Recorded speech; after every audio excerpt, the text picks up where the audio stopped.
soit Jésus-Christ qui nous délivre de la colère qui vient. Sa paix soit avec vous. La Vierge Marie à Fatima a demandé la consécration à son cœur immaculé. Et c'est pour avoir été consacré, c'est-à-dire offert, donné par ses évêques, que le Portugal, lors de la dernière guerre mondiale, a été épargné. Et de même, nombre de paroisses françaises, telles par exemple Saucé dans la Manche, ont elles aussi, bien qu'en pleine zone de bombardement, été épargnées pour avoir par leur curé été consacrées au cœur immaculé de Marie. C'est dire que la demande de la Vierge Marie à Fatima, que le pape et les évêques en communion avec lui consacrent tout spécialement la Russie, est importante. En effet, la Vierge Marie dit que de la consécration de la Russie et donc de sa conversion dépend la paix du monde. Aussi vrai que c'est de l'unité de l'Église que dépend le salut du monde.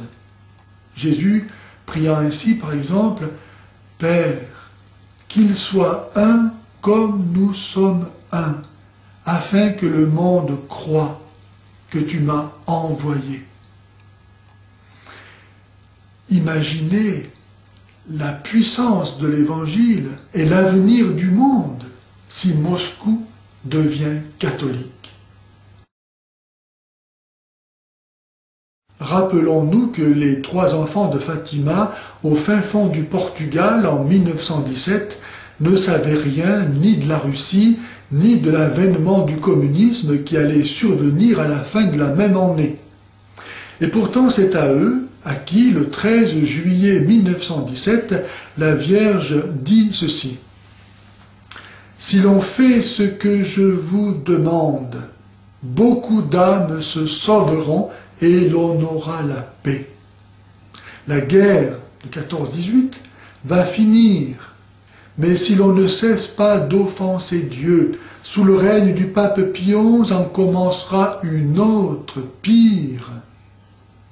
Si l'on écoute mes demandes, la Russie se convertira et l'on aura la paix. Sinon, elle répandra ses erreurs dans le monde entier, provoquant des guerres et des persécutions contre l'Église. Les bons seront martyrisés, le Saint-Père aura beaucoup à souffrir, et plusieurs nations seront anéanties. Et c'est ce qui s'est passé avec la terrible guerre de 39-45 et l'avènement du communisme en Russie. Terrible malheur que l'on aurait pu éviter si l'on avait écouté les demandes de Notre-Dame de Fatima. Combien de malheurs nous faudra-t-il encore avant que nous ayons recours au cœur de cette mère à qui Dieu a confié la paix du monde, aussi vrai que grâce à elle, la paix, Jésus, est venu jusqu'à nous. Jésus aime tellement sa mère, lui qui a donné le 4e commandement, « Honore ton père et ta mère », qu'il veut que, par notre consécration à son cœur immaculé, nous reconnaissions la dette qui nous lie à jamais vis-à-vis de celle sans qui nous ne serions pas sauvés. Et glorifions jusque-là le mystère de l'incarnation. Il dit par exemple à Lucie, « Aie pitié du cœur de ta très sainte mère, couvert des épines que les hommes ingrats lui enfoncent à tout moment, sans qu'il y ait personne pour faire un acte de réparation afin de les retirer. » Le devoir de réparation au cœur du message de Fatima est caractéristique de la vie chrétienne. En effet, Jésus est venu pour réparer au prix de son sacrifice d'une valeur infinie parce que divin le mal que nous avons commis. Aussi tout chrétien se doit de s'unir à la passion de Jésus pour réparer non seulement ses propres péchés, mais ceux d'autrui.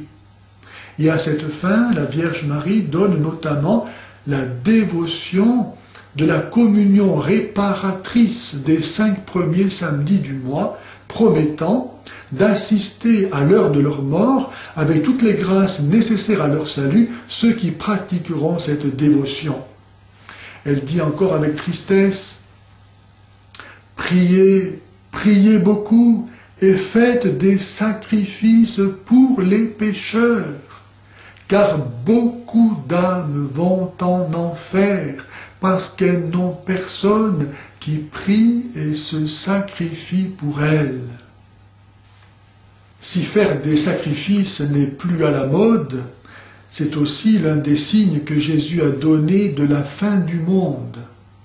Comme l'a été le miracle du soleil, observé le 13 octobre 1917 à Fatima par plus de 70 000 personnes et dont ne purent pas ne pas rendre compte les journaux portugais de l'époque, pourtant ouvertement anticatholiques et francs-maçons.